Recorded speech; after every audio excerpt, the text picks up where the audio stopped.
Do të punojmë konkretisht dhe do të demonstrojmë se si mund ta luftojmë dhe ta përmirësojmë ftohjen.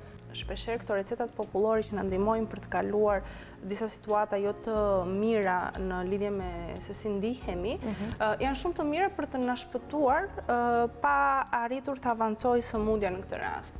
Sigurisht personat të cilët do të ndjejnë simptomat që të jenë më të rënda, pra do kemi temperatura shumë të larta, temperatura që janë shumë rezistente dhe rikthehen her pas here, ose një debules shumë të madhe, do duhet me patjetër që t'i drejtohemi mjekut dhe nuk do të thotë që këto recetat popullore të mundësojmë mjekimin që mund të kemi të nevojshëm. Këto recetat popullore, shenjat e lehta mund të na ndihmojnë që ne mos shtrihemi, mund të na ndihmojnë që ne të kalojmë më shpejt, të mund të jenë bashkëshoqëruese me recetat e mjekut që nëse ne na jep mjekim.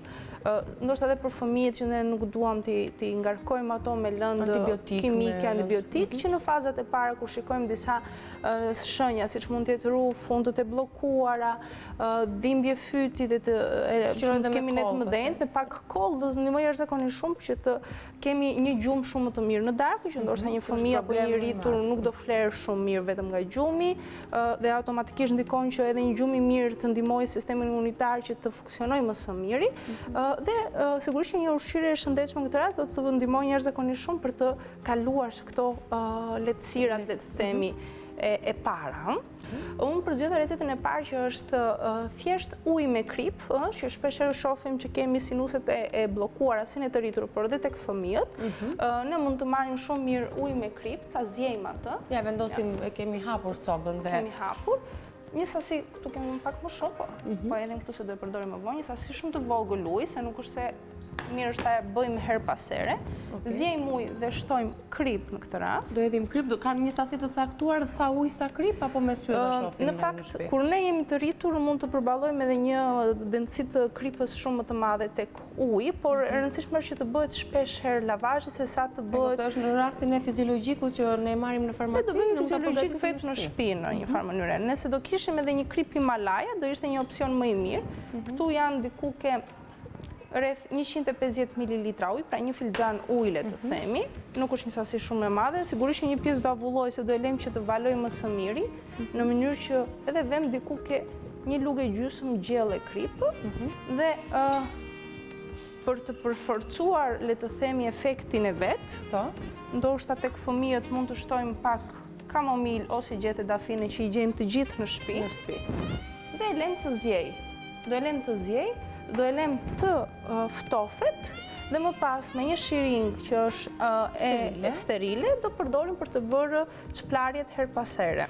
Që është le të themi një mënyrë shumë e thjeshtë për në shtëpi, dhe nëse kemi larg farmacin, mund ta marrim në shiring me vete. Se qëllon që në darkë fëmijët çohen shpeshherë me çara për shkak se kanë këtë bllokimin e sinuseve dhe mund të përdoret shpejt e shpejt në një xhezve.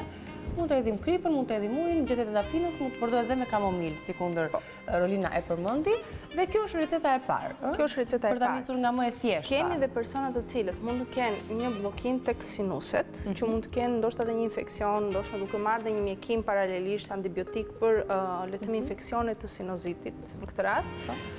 Të cilët do përforconin efektin më të mirë të zhbllokimit të mukozës dhe të largimit të sekrecioneve, pasi kripa me ujin me krip, përveç se ka efekt antiseptik, ndihmon jashtëzakonisht shumë që të largohen sekrecionet në këtë rast, por nëse do shtojmë dhe disa pika vaj eukalipti, do ndihmojë jashtëzakonisht shumë që të jenë edhe të buta, të mbetet e butë mukoza në këtë rast. Eukalipti mund ta dëmtojmë me gjëra që jo me eukaliptin, po në sasi shumë të madhe kripe për shemb dhe në abuzim të saj, neve mund të fillojmë të dëmtojmë mukozën dhe aty automatikisht shtojmë nivelin e inflamacionit që mund të kemi në atë zonë, dhe nganjëherë fillon përkeqësohet sepse zë hapësirë më shumë infeksioni, bakteri që ne mund të kemi të instaluar në këtë pjesë. Kështu që pak pika eukalipti ka efekt antiseptik.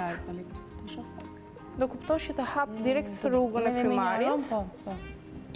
Ne mund t'i hedhim shumë pak, në fund pasi ka valuar le të themi, i shtojmë dhe disa pika jo në sasi të egzageruar, ka shumë efekt... Edhe me 2-3 pika... Me 2-3 pika, ma dhe... Me një aromë unë të shlirova, të jep si mente paka shumë... Po, tek fëmijët, për shumë, nga që nuk mund të bëjmë laq lehtësisht, le të themi që ta kalojmë ndërmjet undës, ne mund të lëm pak vaj eukalipti para se të fleni gjumë tek buza e sipërme, ta lyem dhe ata janë gjithkohës duke marrë frymarrjen e tyre dhe ndihmon që të kenë rrugët... Ose ndoshta edhe pak në pjesën e sipërme të buzës ose kjo afër undës. Afër undës ose mund të jetë edhe afër jastikut, një sasi ndoshta më e madhe, në mënyrë që ai të ketë një lehtësim në frymarrje. Ndoshta tek fëmijët më të rritur më pas mund të vijë ke jaka e bluzës. Pra mos harroni eukalipt. Po, mund ta gjejmë në çdo dyqan që tregton, le themi, vajra bimore. Vajra bimore, bimë mjekësore, ekzistojnë tashmë edhe në Shqipëri.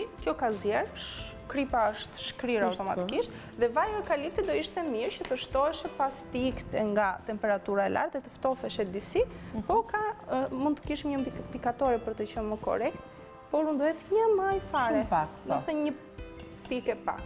Ska nevojë të qereku i një lugë çaji, i një lugë kafeje fare. Po, shumë dhe pak. mjafton.